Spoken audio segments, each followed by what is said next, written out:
Gitaarmannen, the podcast, Guitar Guys, the podcast. It is spring here in Rotterdam.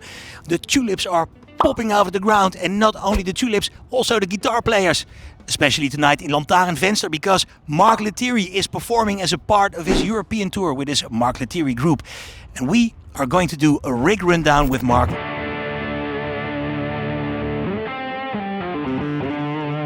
And we are going to sit down with him and talk about his inspiration, his guitars, his gear, and everything in between.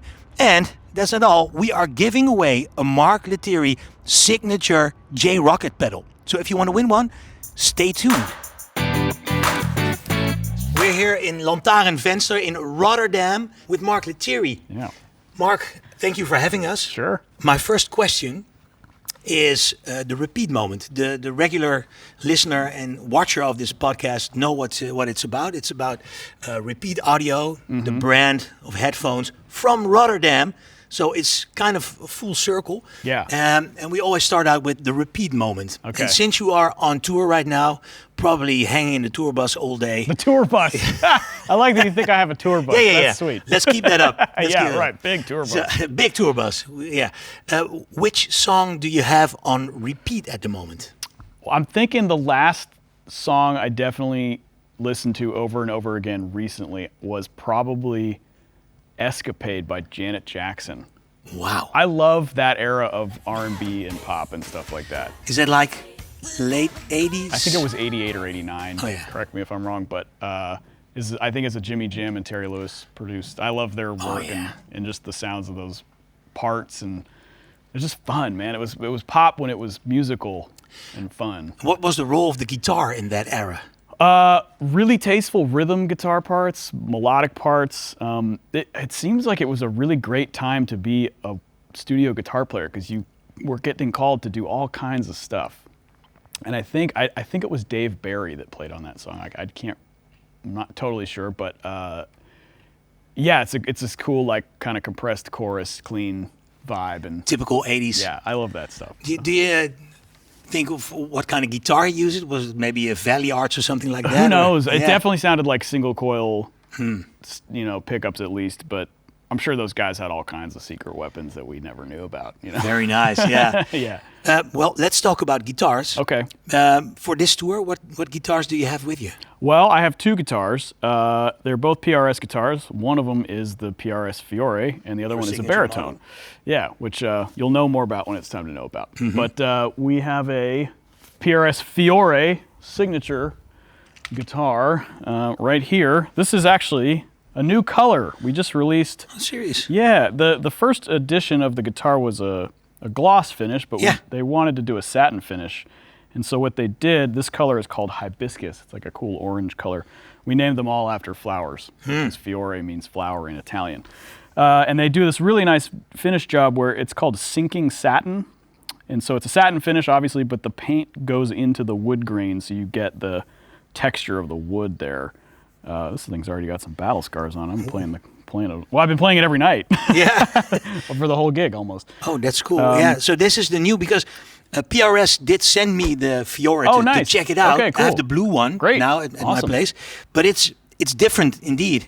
Yeah, the finish. The only thing that's different is the finish. The finish, yeah. That's the only thing that we changed. The pickups and everything else are the same. Can you tell me something about, because you have a pull push switch, two in total. Yep. This one is to split the humbucker. It's a series parallel switch, so it doesn't actually split the coil. It just runs the circuit between series and parallel. And then this one, what does that one do? It's kind of the special mix and match knob, in the sense that you can, depending on where you are on the selector switch, you can get a combination of these two or all three, which is a pretty neat feature. I was just trying it out at home. It's like, what is it doing? Yeah, it's nice. It's very usable, because sometimes you're just like, what is that exact sound with that exact frequency and you have the options.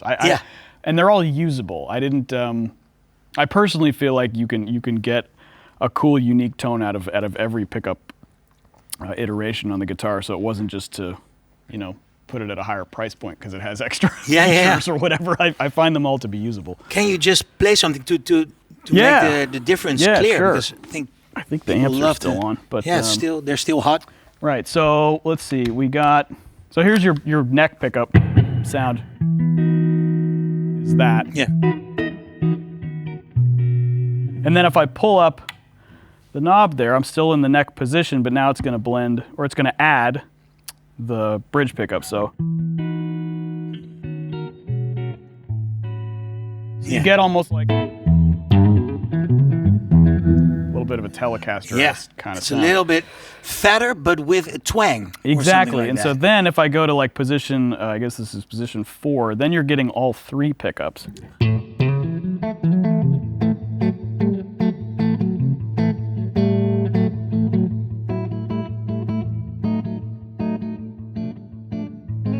So again, and then we've duplicated that position in position 2, just kind of depending on where you are. So position 3 is the middle. So it's a basic 5-way switch until you start pulling these knobs up and down. So this is the only guitar with the baritone. We can talk about the baritone, but soon. But if you like break a string.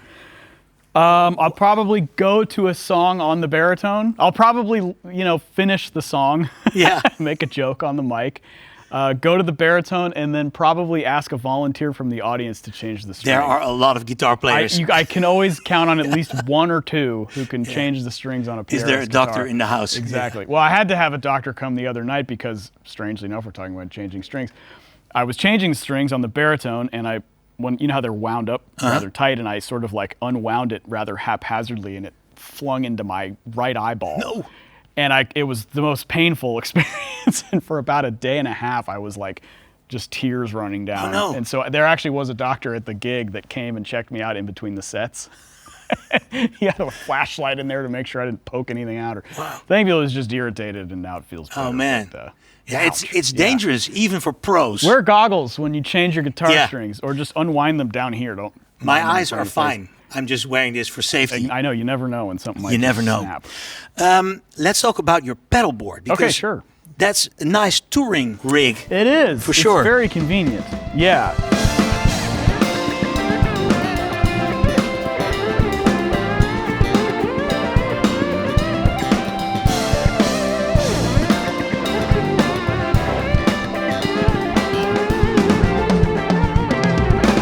So it was put together, I put it together first, and you'll notice the bottom is a plastic cutting board that you would use in the kitchen. Oh, yeah.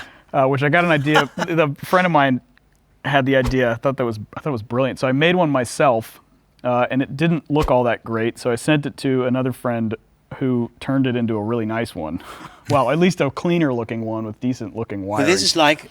it's not as clean as it used to be because I'm always changing things out and whatever, but anyway, it's great because it's about, I don't know, maybe 17 inches across or something, and so it fits in a rolling laptop case. Yeah. So for fly shows, I bring the guitar on board, put it in the overhead maybe if I'm lucky, and then put the rolling pedal board case, or the rolling laptop bag underneath the seat in front of me, so I'm not taking up too much overhead space. So it's sort of a bit of a PR move in order to get my guitar on board. And it's got everything that I need on it, Yeah, well, here, I'll just go through everything. The blue one is the Keeley Monterey, which is a really nice unit. It has fuzz, it has kind of rotary chorus effects, univibe. I use it for the fuzz and the rotary sound. And then the next pedal is a Pigtronix Octava, which is essentially an octave up distortion box. Okay. Fuzz box, yeah. How do you use that? Oh, well, I like to blend pedals quite a bit. So, for example, on the Monterey, if I turn that on, that's just the old. Let me turn some of this reverb off. So there you have that. The fuzz by itself is a cool sound, but I don't use it by itself. I use it as like a lead boost for the other pedals. Okay, yeah. Because sometimes fuzz into a clean amp can be kind of grainy, and maybe that's the sound you're going for, but I like to kind of warm it up a little bit. But it's a little bit of a fuzz, just the Yeah, hair. it's not out of control. No. And that actually goes the same with the Octava. I don't use it by itself. I use it as a boost in front of the other gain pedals. So that brings me to the Melody, which I have this funny little Mickey Mouse knob on here. Yeah. So I think I'm just That's your using signature pedal. Yeah, it's my signature pedal, which is a wonderful piece of equipment. It's basically a middle gain overdrive.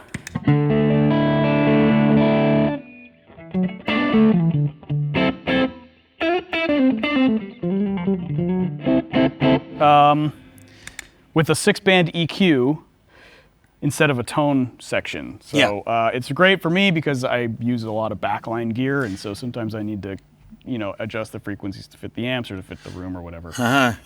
Because here in the Netherlands you're using 2 Fender amps, but I saw in other countries you had a Marshall amps. It's kind of sometimes whatever you can muster up. We're bringing our own backline, but this is the most manageable thing that the backline company had that I'm used to. I don't do channel switching and effects loops and that kind of thing. I just want a loud, clean tube amp. 6L6 preferably. So the Fenders do the job there. And then the next pedal in the chain is a... Before we move on, because your signature pedal, I have one with me. If you would like to sign it, sure, we can give it away that's cool. to you. I like it. Yeah, me too, and you will like it too. So if you want to win one, send an email to info@gitaarmannen.nl. Nice. All right. Love it. Moving on. Yeah, so then the next pedal is the Rockett HRM, which is a more higher gain, slightly more compressed overdrive that they designed to sound like a particular Dumble overdrive circuit. It's got quite a bit of gain, especially if I go to the bridge pickup here.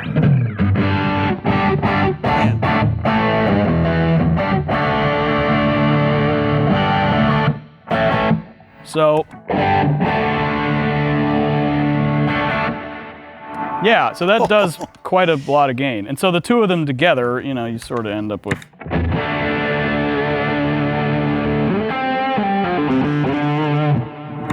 I'm going to tune real quick. I realized I didn't tune after this last song before we did the interview.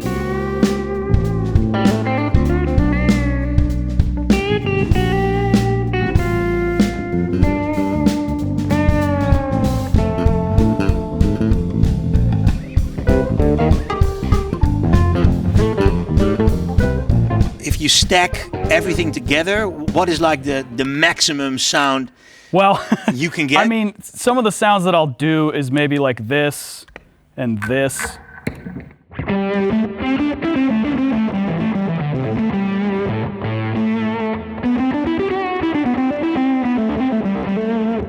Right? Or maybe this. Fuzz. Or maybe this. So you have a couple flavors of gain, fuzz, blending, and stereo delay.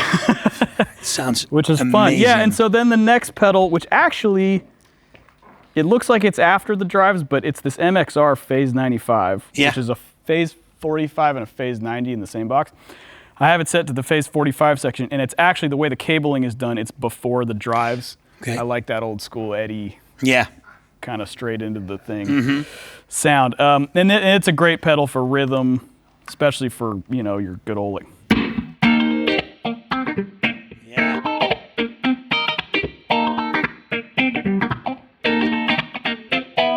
Right? Great for funk and, if we want to kick on kind of like the.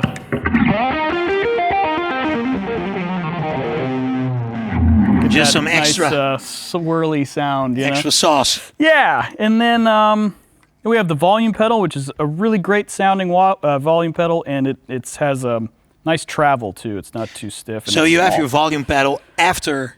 After the drives, After the drives, yeah. So it's literally a volume pedal. It's not a gain thing, and I use it primarily for swells. I don't do a lot of like volume pedal type techniques that some players might do.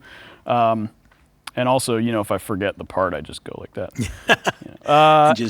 And then we have the Plethora X5 from TC Electronic, which handles all of the time-based effects, the reverb, some chorus, and some harmonizer stuff, actually, which I've been kind of having fun with.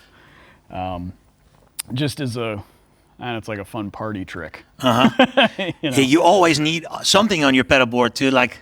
Yeah, there's a couple songs that I didn't record them in the studio with harmony part. Well, actually, one of them I did, but it was a synth line or something. So I know I'm kind of like faking it with the harmony thing. Yeah. Because Dan, our keyboard player, has his hands full doing other things. So anyhow, so the harmony's kind of neat. What do I have? I have a couple patches set. The funny thing about this is that they're all named Whitesnake because I couldn't figure out how to change the name. And the pattern, when I turned it on, the first preset that opened up was Whitesnake. I was like, that's cool. So as I started adding presets, I just duplicated them and never changed the name.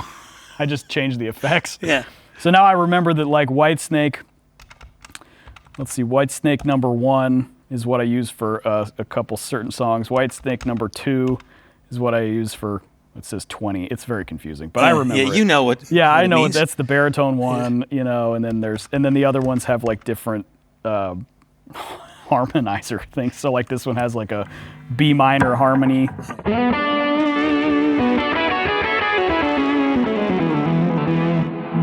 Which is fun. Cool. Yeah, and then I've got these delays set up. This is basically the delays and the reverbs in each bank are the same. Yeah. This is just a quarter note kind of echoplex sound, and this is a quarter note and dotted eighth echoplex sound, and I'm splitting it through this little output box to the 2 Fenders here. Yeah. That we got, and one of them is a Blues DeVille 112. And this is the Hot Rod DeVille 410. But I think these are like older because they have the backwards facing panels. Oh. Or it was or maybe it's some kind of reissue thing. But a lot of times you see them and the panels are facing you rather than facing the back of the cabinet. So I don't know. They sound nice. It's doing the job. They turn on. And they're loud. They're loud and they handle pedals really well. I mean. Yeah. But yeah, they sound really great together. I like having the 12 and the 410 to kind of balance some of the frequencies and stuff. So you never thought about while on tour going for like an amp modeler or something like that? Nah, you know, I mean, if that's your thing, go for it. I like to feel the stage. I like to feel the air. I don't use in-ears. I just wear earplugs. Yeah. A little bit of really the only thing that's in the front wedge is the band, and then. Yeah, I mean, I have no problem with modelers. I use them all the time in the studio and stuff like that. But live? Live, give me the cabinets. Different story. Just let's go. You need to feel it. I need the air. Yeah. It is what it is. Air is moving when you play with cabinets. So. Talking about air, there's a lot of plants on stage. Oh yeah, welcome to the jungle. Yeah. I guess. Is that the theme of the... We've just been sort of adding different things every night. We started doing the rugs, and now we got the plants. There's a panda over there. There's our Slippery When Wet to Bon Jovi sign there. Oh, yeah. But is that something you just drag along with you on tour? The venues tend to have these things. Yeah. Strangely enough. Although we may have stolen one of these from the restaurant. Okay. We'll return it, I promise. So that's, you walk into the venue and go like, okay, where are the fake plants? Yeah, exactly. Where are the fake plants? Give me your plants and your rugs in a bag now. Yeah.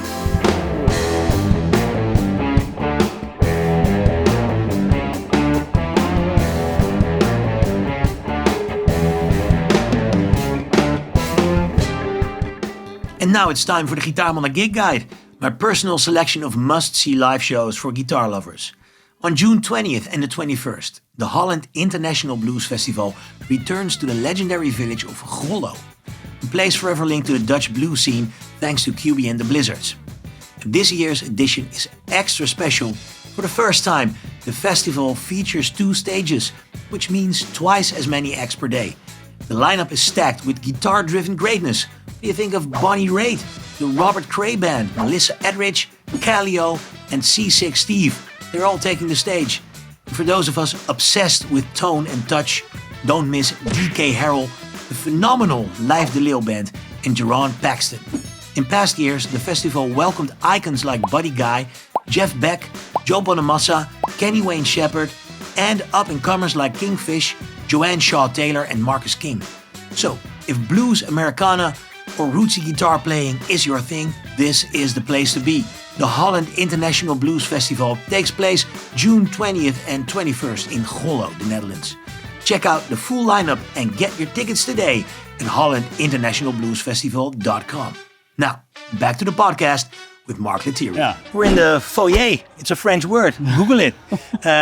You might also say the restaurant. Yeah. Mark, you discovered the guitar at quite a young age, but there was one important moment that really set your guitar soul on fire. I mean, I guess so. I picked it up because there was one around the house. My dad plays a little bit, and so he always had this old acoustic guitar in the house for as long as I can remember. And so that was my first experience tactily on the strings of an instrument, And I would just sort of mess around. And finally he said, well, you want to get some lessons? And I said, yeah, sure. So I started taking with a local guitar teacher, and it was right around the time I was listening to grunge rock and that type of thing. But as I got a little bit more facility on the instrument, I gravitated towards Jimi Hendrix, as most guitar players of last century and probably this century have done. And that was just a big catalyst for me in understanding maybe some of the possibilities of music. And Can you remember the first moment you heard Hendrix? Well, it's funny because I had a friend at school who was learning guitar at the same time, and he said, man, you gotta start listening to Jimi Hendrix. Man. Yeah. And I said, okay. And so my dad had gone on a business trip, and I had asked him if he could pick up Are You Experienced on cassette for me. On cassette? And he said, are you sure you're ready for that? I remember those were his exact words. And he was like, yeah, cool, I'll bring it home for you. So thanks, Dad, for that. And so he brought it home, and I put it on my little Walkman and just freaked out, of course. Yeah. I had never heard anything like that before. And I think I was pretty in love and obsessed with the instrument already. But then hearing Jimi and then so many of the other greats really just kind of cemented that it was going to be a real passion for me. And how did that go with your fellow musicians in your hometown? Because I can remember the time when I discovered Hendrix. Yeah. It was like everyone was listening to grunge. Sure. And they were sliding power chords from left to right, And all of a sudden you start shredding and they were like, what are you doing? Right. Well, my friends and I all had similar music tastes, my little peer group, and we ended up starting a garage band together. And we would play everything that we liked, which was everything from Hendrix to Smashing Pumpkins and that sort of stuff. We just liked rock guitar. It was an amazing time to start playing, right? Well, the 90s. It was because the zeitgeist of guitar was grunge, but classic rock and other things still had their place. And I think, even we were getting into guitar heroes that were supposedly not cool because they weren't on the radio anymore, right? But I loved the 80s rock and those players because it helped me get inspired and get good. Yeah. And so we were listening to just about everything when we were kids. But when you look at your style now, it's so eclectic. Maybe so. Is there, you've pulled from every era, from every guitar hero. How would you describe yourself? Yeah. You're at a birthday and somebody doesn't know you and they're like, what do you do for a living, Mark? I'm a guitar player. What kind of guitar player are you? Right. A moderately employed one, I guess. But throughout my musical life, I've just had phases of stuff that really gravitated to me, whether it was heavy metal or funk fusion like Herbie Hancock, or gospel music, or 90s R&B like we were talking about, or classic rock or southern rock or whatever it is. If it's done well, I've probably checked it out at some point. Yeah. But my style is it's instrumental guitar based music. It blends itself with rock and funk and jazz and R&B and things, but I don't know if it's always one of those things at each time. So if I write a rock song that's primarily rock in tone and feel, there's probably going to be jazz harmony somewhere in there. Vice versa, if I write a funk number, there's probably going to be a little bit of rock, grunge, and crunch in there too. So it's constantly mixing and matching. It's like it's like cooking to me. You know, I like adding different ingredients just to get the final product, essentially to help me develop the sound I'm trying to find in my head. You know, have you found that sound? I don't think so. I'm getting closer and closer, but I think the bane of the existence of every artist is that they never actually find it. Yes. But that's why I think we keep doing what we do, you know. Keep buying guitars, keep buying pedals. I was going to say keep making records, but yeah. But yes, also just get all the gear, because that's what'll get that new song out of you. Do you believe that in every guitar there's a song?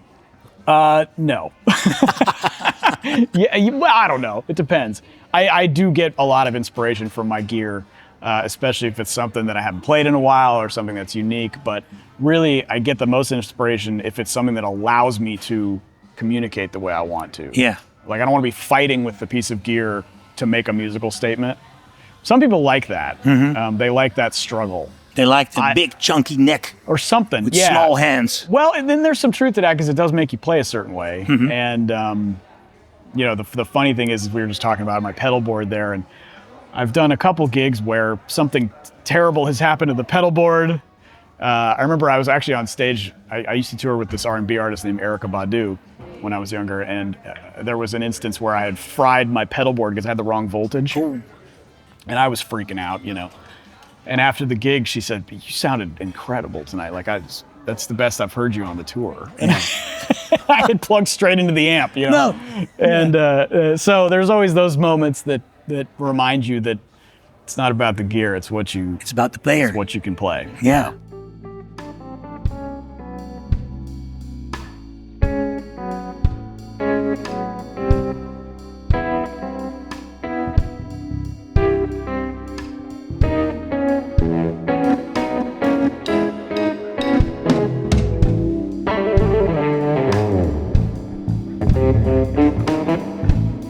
And how do you write? When you write a song, I'm a singer, I'm a songwriter, and a guitarist, so I usually start singing. Yeah, for sure. You know, how do you do that as an instrumentalist? You might hear a melody in your head, you might hear a set of harmony, you might hear a beat. I hear grooves a lot. But a lot of the songs I've written were on an unplugged electric guitar. So obviously there's no effects, there's nothing. And then as I'm crafting this composition, I think, ooh, this would sound... The image I'm trying to conjure up needs this tone, which I can achieve with this effect. But it starts bare naked with just generally, the guitar? It does, yeah. At the kitchen table or something? Yeah, or on a couch. Yeah. Or in my home studio. And I try to write in a way that as soon as I get an idea, I try to associate it with something maybe not musical. And if I can start to keep that connect, it could be anything, a person, place, a thing, an idea, a feeling, a color, whatever. And so if I can keep those associations going throughout the whole composition, I know I've got a good song. Yeah. And then the guitar tones and the effects. That's the color. I mean, it's like, that's why I use the cooking analogy. If you have a great piece of steak, for example, a fine cut of meat, you don't really need to do much to it. Yeah. But a little bit of butter and some salt and maybe a sprig of rosemary or something is just going to give it that extra edge. But it's all about the basics, I think, at the beginning. Cool. Yeah. We have a Gitaarmannen community, a WhatsApp community. Almost 500 members of the most fanatic Dutch guitar scene are in there. Yeah. Well, I hope they're all at the gig tonight. I hope so. I saw a couple of them sitting outside. Yeah, it's pretty nice. And one of the perks of being a member of the community is that you can ask questions to the guests. Nice. I just post it up front. Say, okay, I'm going to meet Mark Lettieri. Do you have any questions for Mark? All right. And I have a couple of questions I want to ask you. One is from Teun Vekens.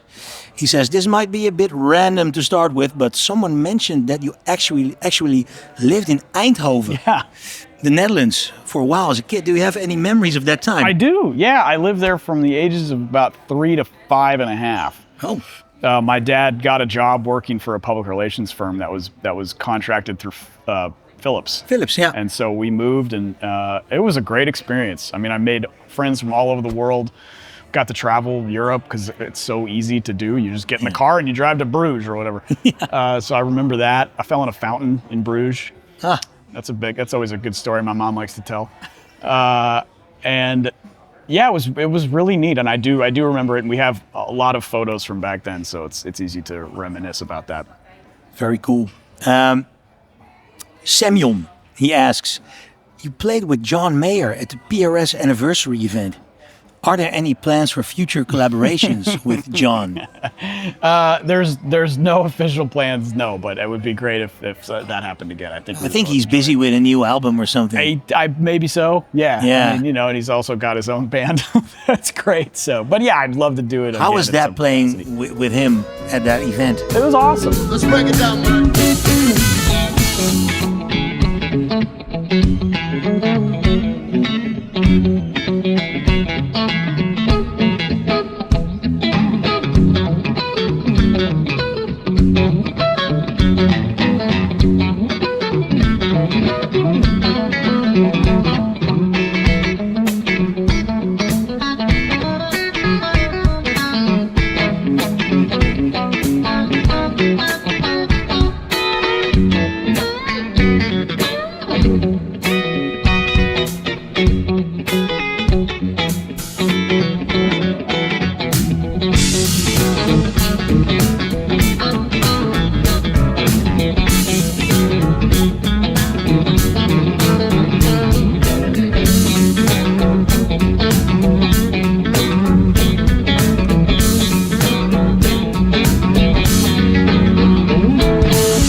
It was very informal. I mean, we knew the songs we were going to play, so we came in prepared, ready to do whatever we needed to do, but we rehearsed for maybe 30 or 40 minutes or something. Just ran everything down one time, made a couple of little adjustments, and then played the show. But yeah, I looked at it, and I think he said it at the end of the set that he was pretty nervous because of all of the guitarists in the audience. I mean, I was too. Yeah.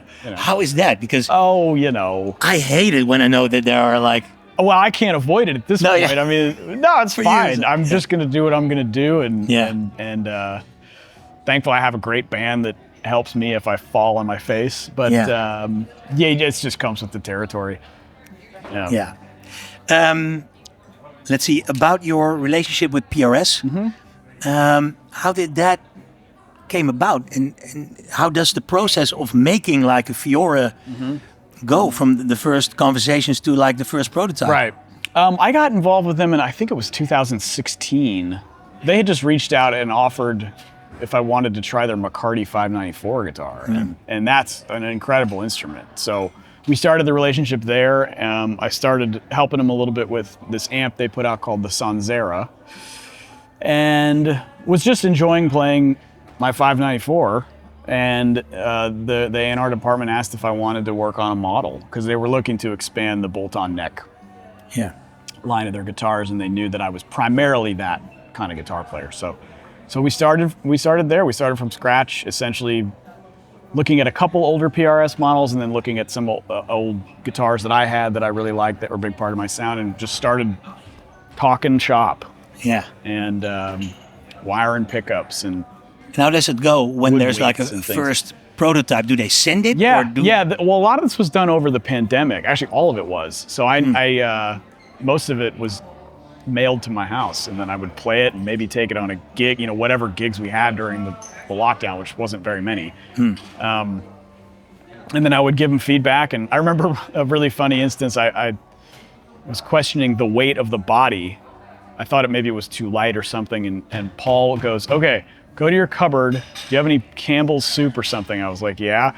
And he goes, get one can and tape it to this guitar and then hang it on your body and tell me how it feels.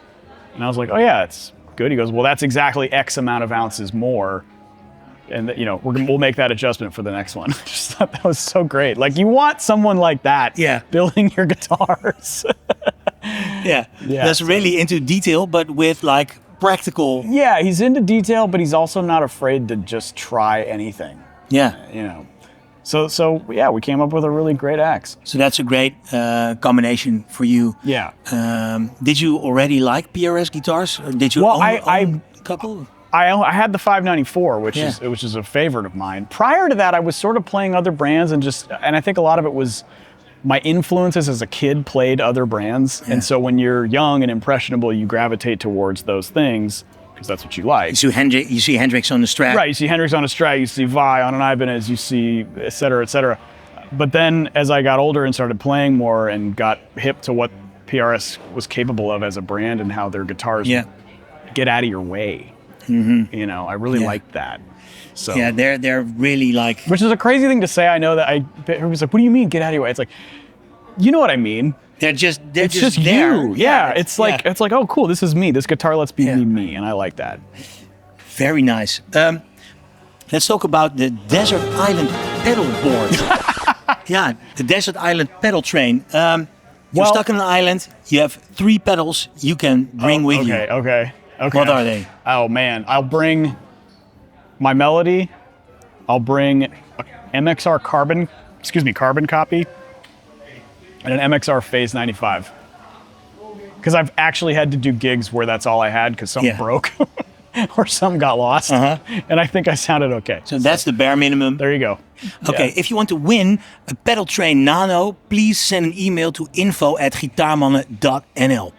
Last question, because you have to eat. You have to do a very important show tonight because the whole guitar world of Rotterdam will be here tonight. No pressure. Let's go. No pressure. You're walking through Rotterdam in the sun. You're enjoying your life at the moment. And you see someone walking over there. And it looks like that kid, 3-5 years old in Eindhoven. Okay. You see your younger self. Okay. You have one opportunity to walk up to yourself and give your younger self an advice. What would that be? Don't eat that plate of mussels in Mexico when you were with your wife on a really nice trip and you ruined it because you got food poisoning. That's a great one. Yeah. Thank you, Mark. Yeah. Great talking with you. Thanks, man. Absolutely. Thank you, Mark Lettieri, and thank you for watching this video. If you haven't done so already, please hit that subscribe button. It would mean the world to me because the more subscribers I have, the more chances I've got in getting my dream guests. More than 70% of the people that watch these videos aren't subscribed. So do me and yourself a favor, hit that subscribe button. See you in the next one.